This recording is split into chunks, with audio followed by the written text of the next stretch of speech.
사도신경으로 우리의 신앙을 고백하시겠습니다. 전능하사 천지를 만드신 하나님 아버지를 내가 믿사오며 그 외아들 우리 주 예수 그리스도를 믿사오니 이는 성령으로 잉태하사 동정녀 마리아에게 나시고 본디오 빌라도에게 고난을 받으사 십자가에 못 박혀 죽으시고 장사한 지 사흘 만에 죽은 자 가운데서 다시 살아나시며 하늘에 오르사 전능하신 하나님 우편에 앉아 계시다가 저리로서 산자와 죽은 자를 심판하러 오시리라. 성령을 믿사오며 거룩한 공예와 성도가 서로 교통하는 것과 죄를 사하여 주시는 것과 몸이 다시 사는 것과 영원히 사는 것을 믿사옵나이다. 아멘. 찬송가 352장입니다. 찬송가 352장입니다. 십자가 군병들아 주 위에 일어나 기 들고 앞서 나가 담대히 싸우라. 주께서 승전하고 영광을 얻도록 그 군대 거느리사 이기게 하시네.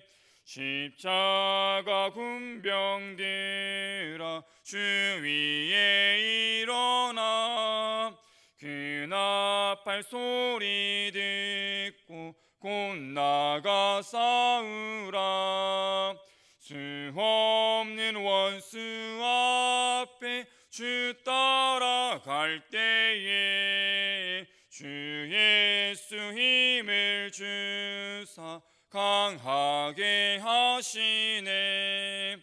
십자가 군병들아 주 위에 일어나 내 힘이 부족하니 주 권능 믿으라. 복음의 갑주 입고 늘 기도하면서 너 맡은 자리에서 충성을 다하라. 십자가 군병들아 주 위에 일어나 이날에 접전하고 굳게가 부르라. 승전한 군사들은 영생을 얻으며 영광의 주와 함께 왕 노릇하리라. 아멘. 이 시간 조희경 권사님께서 대표로 기도하시겠습니다. 천지를 창조하시고 온 인류의 역사를 주관하시는 하나님 아버지, 이 시간 수요 영성 기도회로 예배를 드릴 수 있도록 인도하여 주시니 감사드립니다. 아멘. 죄로 영원히 죽을 수밖에 없던 저희들을 사랑하셔서 예수 그리스도의 보혈로 사함을 받게 하시고 주의 거룩한 백성으로 살아가게 하시니 감사드립니다. 하나님, 그러나 저희들은 하나님의 그 크신 은혜와 사랑 속에 살면서도 깨닫지 못하여 세상 유혹 속에서 육신의 정욕과 안목의 정욕과 이생의 자랑으로 살아왔음을 고백합니다. 저희들의 죄를 용서하여 주시옵소서. 하나님 아버지, 지금 이 시대는 코로나19라는 바이러스로 인하여 저희들이 생각하지도 못한 일들을 겪으면서 우리들이 그동안 누렸던 많은 일상들이 변하고 제약되는 상황 속에 있으며 지구촌 곳곳이 자연재해의 피해로 고통 속에서 혼돈과 불안한 시대를 살고 있습니다. 또 하나님의 전에 나와 모든 성도들과 함께 예배드렸던 시간이 멈춘 지 수개월이 지나고 있으며 영상으로 예배를 드리며 교회 공동체가 해야 할 많은 사역들을 하지 못하는 상황 속에 있습니다. 그동안 저희들이 누렸던 자유로운 일상이 당연한 줄 알고 감사하지 못하였음을 용서하여 주시옵시고 저희들을 긍휼히 여겨 주시어서 하루속히 코로나19가 종식될 수 있도록 도와주시옵소서.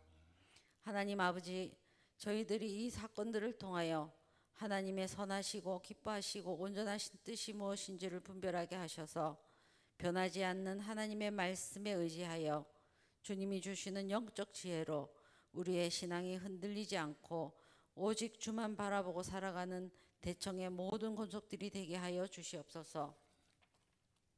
하나님 아버지, 이 어려운 상황 속에서도 오직 하나님의 명령에 순종하여 말씀을 전하기 위해 세계 곳곳에서 사역하시는 선교사님들을 지켜주시옵고, 코로나로 선교지에 가지 못했던 홍성빈 선교사님도 이제 사역지로 가십니다. 맡겨진 사역 잘 감당할 수 있도록 영육간의 강건함과 성령의 충만함을 더하여 주시옵소서. 이 어려운 상황 속에서도 하나님의 역사는 이루어질 줄로 믿습니다. 좋으신 하나님, 우리 교회 학교도 지켜주시어서 다음 세대의 믿음의 거장들로 세워갈 수 있도록 말씀과 기도로 늘 양육하게 하시옵고, 하나님을 향한 바른 신앙의 가치관으로 세상의 어떤 유혹 속에서도 흔들리지 않는 자들이 될 수 있도록 지켜주시옵소서. 하나님, 교회 위에 세우신 담임 목사님과 모든 교육자님들께도 함께 하시어서 영육간의 강건함과 성령의 충만함으로 사역에 부족함이 없도록 인도하여 주시옵소서. 이 시간 말씀을 전하실 목사님께도 능력을 더하여 주시어서 준비된 말씀이 선포되어질 때에 살아계신 하나님의 귀한 말씀이 되게 하시고, 그 말씀을 통하여 저희들이 세상을 살아가는데 큰 힘이 되게 하시며, 하나님의 자녀로서 세상의 빛과 소금의 삶을 살아가는데 부족함이 없도록 인도하여 주시옵소서. 예수님의 이름으로 기도드립니다. 아멘. 우리 시간 성경 봉독하겠습니다. 하나님의 말씀은 욥기 27장 1절에서 6절까지입니다. 제가 가지고 있는 성경 구약 786면에 있습니다.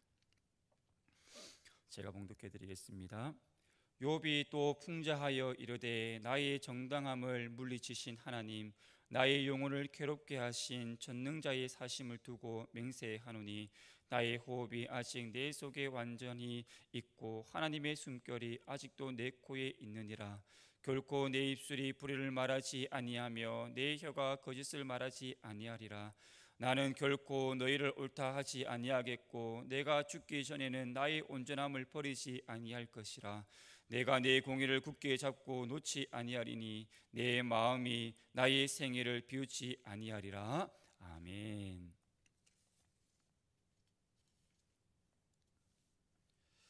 우리는 지금 계속해서 욥기의 말씀을 또 은혜롭게 또한 살펴보고 있습니다. 욥과 세 친구들 간에 끊임없는 논쟁이 있었죠. 드디어 이제 세 차례의 이제 논쟁이 이제 끝이 나는 이제 장이 이르렀습니다.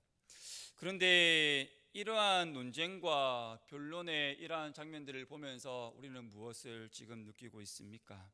어리석다라는 겁니다. 왜냐하면 논쟁을 통하여서 얻은 결론은 없었기 때문입니다. 고난을 겪고 있는 욥에게도 친구들에게도 아무런 도움이 되지 못하였죠. 지나친 논쟁은 오히려 감정만 상하게 할 뿐입니다. 디모데후서 2장 23절에 보면 어리석고 무식한 변론을 버리라. 이에서 다툼이 나는 줄 알미라. 지나친 논쟁과 또한 변론을 피하라는 겁니다. 왜냐하면 서로에게 좋을 것이 없기 때문입니다.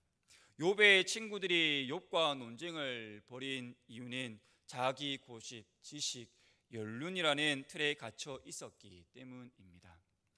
욥의 세 친구들은 자신이 경험한 하나님, 자신이 지금까지 배우고 또한 알고 있는 하나님이 전부인 줄 알았다라는 거죠.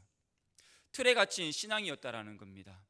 욥에게 와서 네가 지금 고통 가운데 있는 것은 하나님께 죄를 지었기 때문이다. 그러니까 지금 즉시 회개해야 한다라고 욥의 친구들이 와서 욥을 설득을 하였죠. 그러나 욥은 어떻게 반응을 하였습니까? 친구들의 말에 전혀 반응을 하지 않았습니다. 듣지 않았습니다. 욥이 듣지 않으니 어떻게 했습니까? 독설을 내뱉었죠. 이들은 자신이 가지고 있던 연륜과 지식으로 더 이상 욥을 상대할 수 없게 됩니다. 더 이상 욥을 책망할 수 없게 되었다라는 거죠. 25장에 빌닷이 욥을 책망하고 있는 장면이 나오고 있습니다. 그렇다면 그에 이어서 이제 소발이 나서야 하는데 더 이상 나서지 않고 있다라는 겁니다. 욥의 세 친구들은 욥과 대면하는 이 모든 현장에서 모든 것들을 포기하게 됩니다. 사랑하는 성도 여러분, 우리는 우리 각자가 가지고 있는 생각의 틀, 즉 하나님에 대한 이해가 전부라는 생각 속에서 우리는 벗어나야 한다라는 겁니다. 욥은 비록 자기가 처해 있는 현실이 고통스러웠지만 고난과 아픔을 통해서 욥은 하나님을 바라보기 시작했다라는 거죠. 욥의 세 친구들의 지적은 인과응보적인 그런 기준을 하고 있었습니다. 친구들이 찾아와서 저주를 하고 네가 고난을 당하고 있는 이유는 죄 때문이다. 그러니 잘난 척을 그만하고 회개하라라고 하였지만 욥은 어떻게 하였습니까? 욥은 끝까지 자기의 온전함을 지키기 위하여서 그는 몸부림을 쳐왔다라는 겁니다. 포기하지 않았다라는 거죠. 자기가 잘못함이 없다는 확신을 그는 알고 있었고, 그래서 조금도 자신의 뜻을 굽히지 않았다라는 겁니다. 끝까지 나는 잘못한 것이 없어, 나는 잘못한 것이 없어라고 주장하였다라는 겁니다. 왜입니까? 확신이 있었다라는 겁니다. 어떤 확신입니까? 바로 하나님 앞에서 잘못한 것이 없다라는 확신을 이 욥은 소유하고 있었다라는 겁니다. 욥은 친구들의 말에 결코 흔들리지 않았습니다. 충분히 흔들릴 수도 있는 상황이었습니다. 욥을 둘러싸고 있는 세 친구들이 끊임없이 욥을 향하여서 공격하고 있었기 때문에 그들의 말을 듣고 있으면 욥은요 충분히 흔들릴 수 있었다라는 겁니다. 그럼에도 욥은 확신하였습니다. 이유가 무엇입니까? 일정에서도 살펴보았던 것처럼 욥은 자녀들의 생일이 끝나고 난 이후에 어떻게 하였습니까? 번제를 드릴 정도로 하나님 앞에 의롭게 살아가기 위해 몸부림을 쳤던 자였습니다. 무엇보다도 하나님께서 욥은 온전하고 정직하여 또한 하나님을 경외하며 악에서 떠난 자라고 칭찬을 들었던 자가 욥의 삶이었다라는 거죠. 그래서 나는 후회하지 않는다. 지금 너희가 주장하는 것은 나는 인정할 수 없다라고 이 욥은 그렇게 고백하고 있다라는 겁니다. 그런데 사랑하는 성도 여러분, 지금 욥의 상황은 어떤 상태였습니까? 세상적으로 보면 이 욥의 상태는 쫄딱 망한 상태였습니다. 세상 사람들이 비웃음을 당하기 쉬운 그런 자리에 있었다라는 겁니다. 이때 욥이 취해야 할 행동은 무엇이었을까요? 사랑하는 성도 여러분, 잘 한번 생각해 보십시오. 나에게 고통이 찾아오면 제일 먼저 드는 생각이 무엇입니까? 왜 나에게 이런 고통이? 그러면서 예전에 지었던 그러한 죄들이 떠오르기 시작합니다. 아, 그래, 맞아, 예전에 내가 이런 죄를 지었지. 그래, 내가 이런 잘못함이 있었어. 그래, 내가 지금 하나님 앞에서 죄를 지었기 때문이야. 그래서 내가 지금 우리의 가정이 이렇게 고통과 고난을 당하고 있어라는 생각이 든다라는 겁니다. 다시 말하면 고통이라는 것은 상습적으로 죄책감에 들게 합니다. 이로 인해 나 자신을 끊임없이 힘들게 한다라는 거죠. 여기서 우리가 기억해야 할 사실은 봉과 징계와 열매가 다르다라는 겁니다. 봉이라는 것은 하나님이 이미 용서하신 죄를 다시금 그 죄값을 묻는 것입니다. 욥의 친구들은 지금 봉이라는 것을 들고 와서 이 욥을 건들고 있다라는 거죠. 너는 분명히 죄를 지은 것이다. 그러니까 지금 네가 지금 당하고 있는 고통은, 고난은, 아픔은 죄값을 치르고 있는 것이다. 그렇게 이야기하고 있다라는 겁니다. 징계라는 것은 잘못한 것을 징계하는 것이죠. 그렇기 때문에 회개하면 징계가 오지 않습니다. 열매는 심은 대로 거두는 거죠. 자녀를 키울 때 부모는 자녀에게 모든 것을 다 해주려고 하는 경향이 있습니다. 그래서 때로는 잘못된 신앙을 심어주는 경우도 있죠. 이러한 신앙을 오냐오냐 신앙입니다. 신앙적으로 키우지 않는 것은 봉이 아니라 열매입니다. 오냐오냐 신앙으로 키운 열매라는 거죠. 우리는 하나님의 은혜로 구원을 얻었습니다. 하지만 자연의 법칙에 따라서 심은 대로 거둔다는 사실을 기억하셔야 합니다. 그렇기 때문에 우리는 하나님의 징계를 받지 않기 위해서는 우리 자녀들을 신앙적으로 키워나가야 한다는 겁니다. 언제나 신앙을 전수하여야 한다는 겁니다. 뿐만 아니라 내 신앙이 올바로 성장하기 위해서, 정말 내 삶에 또한 신앙이 열매를 맺도록 하기 위해서 하나님 앞에서 오늘도 내일도 앞으로도 몸부림침이 있어야 한다는 겁니다. 그래야 아름다운 열매를 맺는 그 신앙의 여정이 되어질 수 있다는 거죠. 욥기 27장 2절에 보면 욥은 하나님을 어떤 하나님이라고 맹세의 고백을 하고 있습니까? 나의 정당함을 물리치고 나의 영혼을 괴롭게 하시는 전능하신 하나님이라고 하고 있다는 겁니다. 사랑하는 성도 여러분, 이런 하나님을 믿고 싶습니까? 어떻게 자신의 정당함을 물리치시는 그 하나님을 믿을 수 있습니까? 또한 잘못한 것도 없는데 자신을 괴롭히는 그런 하나님을 믿을 수 있습니까? 욥도 처음에 고난을 당하기 전에는 이런 하나님을 잘 알지 못했습니다. 그런데 고난 속에서 하나님에 대한 깊이와 넓이와 높이와 길이가 어떠한지를 그는 경험하기 시작했다는 겁니다. 2절에 전능자의 사심으로 맹세한다는 것은 자신의 주장이 틀리지 않는다는 그 강한 확신을 드러내고 있는 것입니다. 욥은 지금까지 고수해온 자신의 무죄를 주장하면서 철저하게 나는 잘못할 것이 없다라고 주장하고 있다는 거죠. 다시금 2절에 보면 하나님의 괴롭힘을 받는다라는 말이 이상하게 들릴 수도 있습니다. 하지만 우리의 타락한 본성은 끊임없이 내 중심, 자기 중심으로 생각하고 판단하고 살아가려고 하는 그 본능이 있다라는 겁니다. 그래서 잘 생각해 보면 내가 판단하고 결정을 합니다. 그런데 그 결정에 잘 되어지면 역시 내가 잘나서, 내가 똑똑해서, 내가 올바른 판단을 했기 때문에 이런 결과가 나왔어라고 생각을 한다라는 거죠. 그런데 그 판단을 잘못할 경우에는, 그 판단의 결과가 옳지 않을 경우에는 누구의 책임으로 돌립니까? 왜 하나님 나에게 이런 고통을 줍니까? 왜 나에게 이런 결과를 줍니까? 라는 반응이 있다라는 겁니다. 다시 말하면 인간의 타락한 본성이 있기 때문이라는 거죠. 그러므로 하나님은요, 우리가 원하시는 대로 다 들어주시지 않는다라는 겁니다. 만약에 다 들어주신다면 어떠한 결과가 나타날까요? 결코 인간은요, 하나님을 찾지 않게 된다라는 겁니다. 그래서 하나님은 우리를 성실하게 괴롭히셔야 한다라는 겁니다. 시편 119편 75절에 보면 여호와여 내가 알거니와 주의 심판은 의로우시고 주께서 나를 괴롭게 하심은 성실하심 때문이다 라고 말씀하고 있습니다. 주께서 나를 괴롭게 하심은 바로 성실하심 때문이라는 겁니다. 여기서 성실하다라는 뜻은 열매를 맺다입니다. 즉 하나님의 자녀인 우리가 열매를 맺도록 하나님께서는 쉬시지 않으시고 성실하게 일하고 계신다라는 겁니다. 지금 욥의 맹세는, 이 맹세는 자신의 생명을 다하여 하나님 앞에 맹세하고 있는 행위라는 거죠.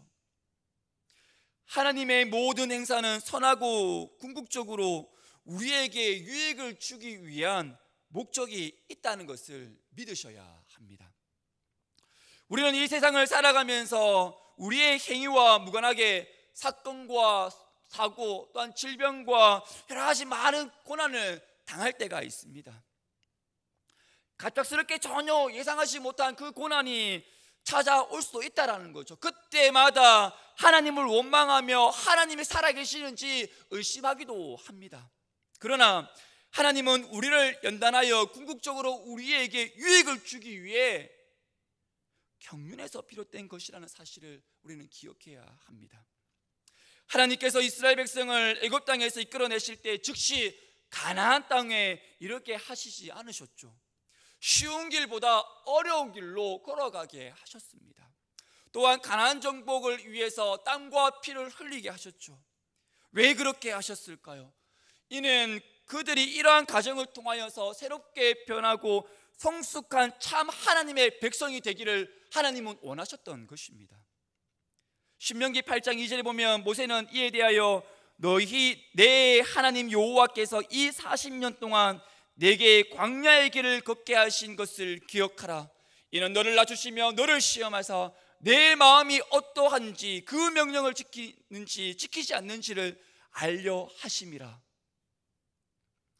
이스라엘 백성이 하나님을 바라보는 성숙한 백성이 되도록 하기 위해 하나님은 40년이라는 시간을 그들에게 주었다라는 겁니다.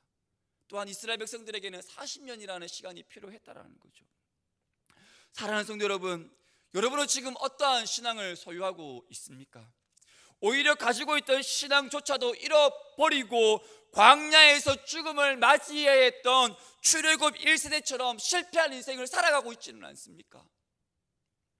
우리는 지금 코로나라는 이 아픔 속에서 대면이 아닌 비대면으로 예배를 드리고 있습니다.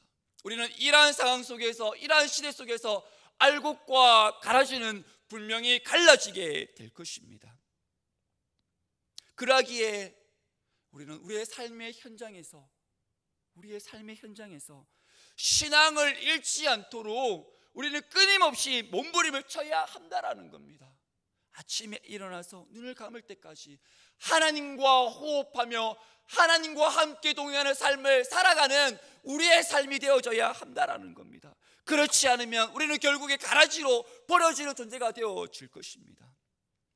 욥은요, 하나님에 대한 강한 확신을 가지고 있었습니다.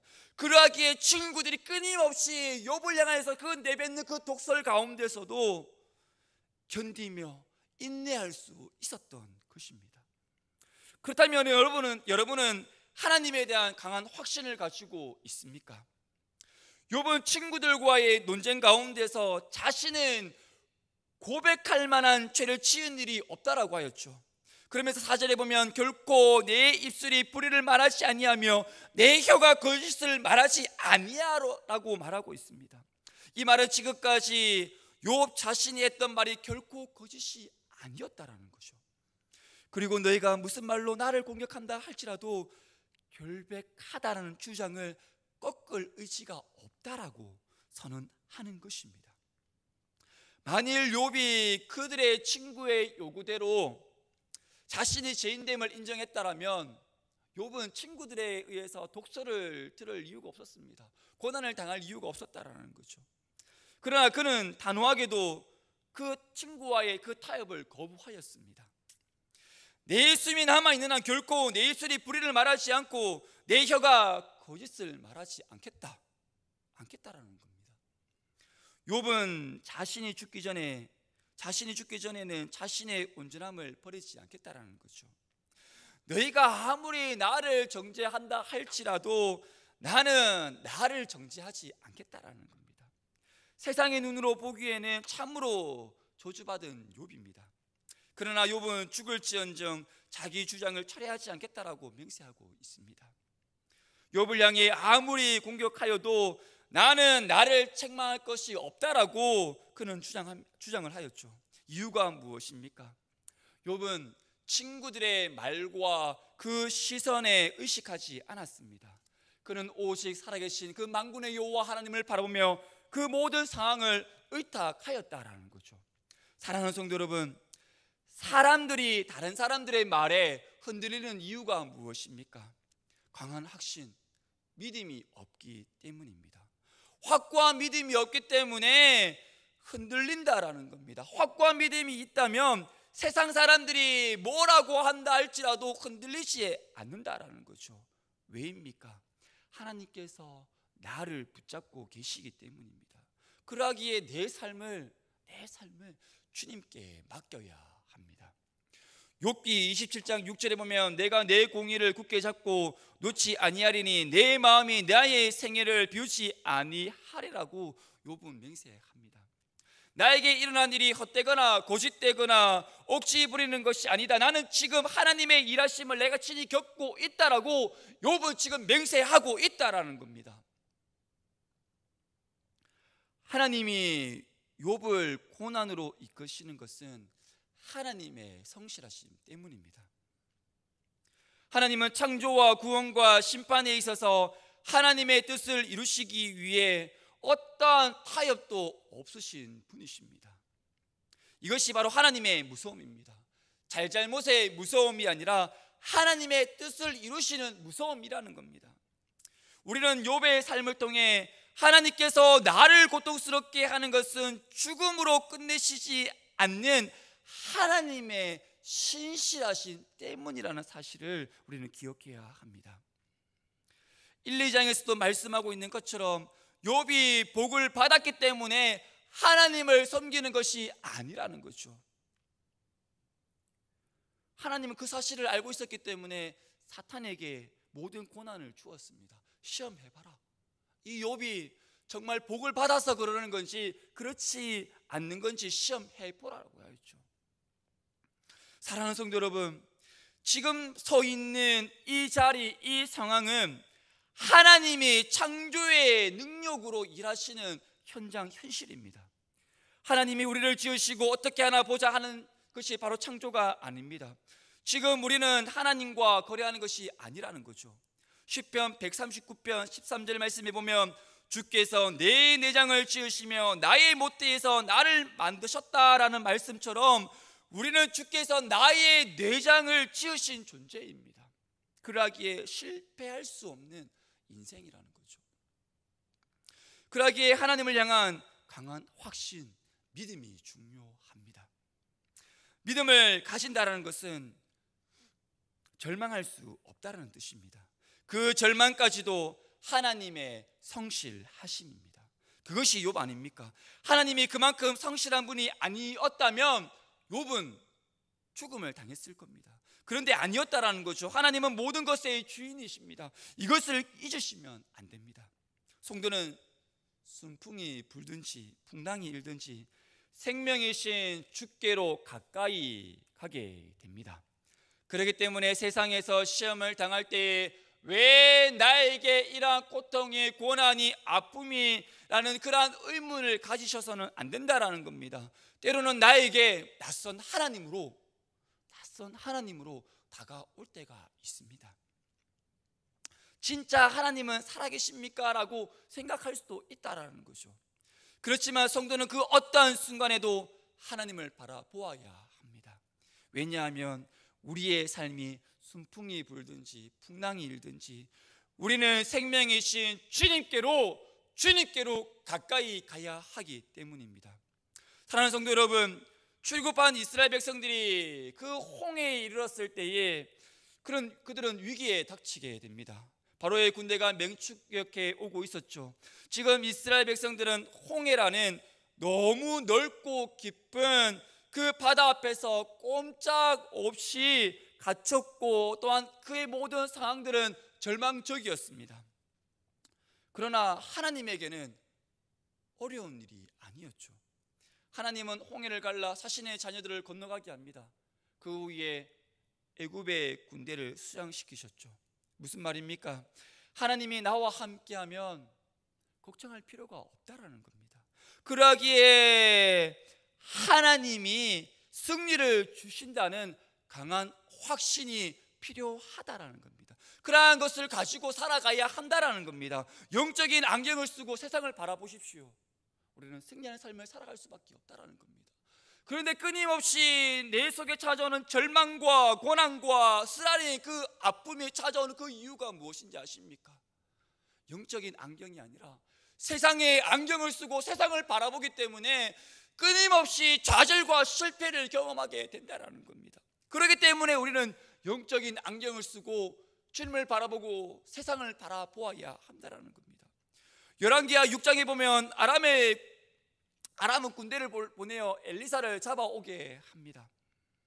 사울은 아침 일찍 일어나 보니 아람의 군대가 성을 둘러싸고 있는 상황이었습니다. 그때 사울은요 세상의 안경을 끼고 그 군대만 바라보았습니다. 그러니 그는 두려울 수밖에 없었습니다. 절망할 수밖에 없었습니다. 이제 우리는 죽게 되었구나. 모든 것을 포기할 수밖에 없었다라는 거죠.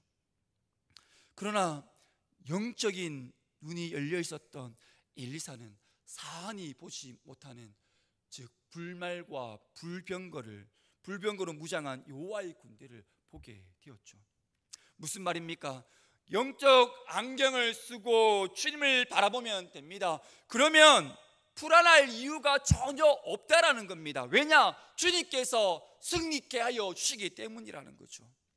고린도전서 2장 2절 말씀처럼 내가 너희 중에서 예수 그리스도와 그가 십자가에 못 박히신 것 외에는 아무것도 알지 아니하기로 작정하였음이라는 이 바울의 고백이 나의 고백이 되어야 한다라는 겁니다. 예수 그리스도의 십자가 외에는 어떤 세상적인 진리에도 눈을 감고 귀를 닫는 신앙을 소유하여야 한다라는 겁니다. 오직 주님만 바라보고 주님과 함께하는 삶을 살아가는 내가 되어야 한다라는 거죠.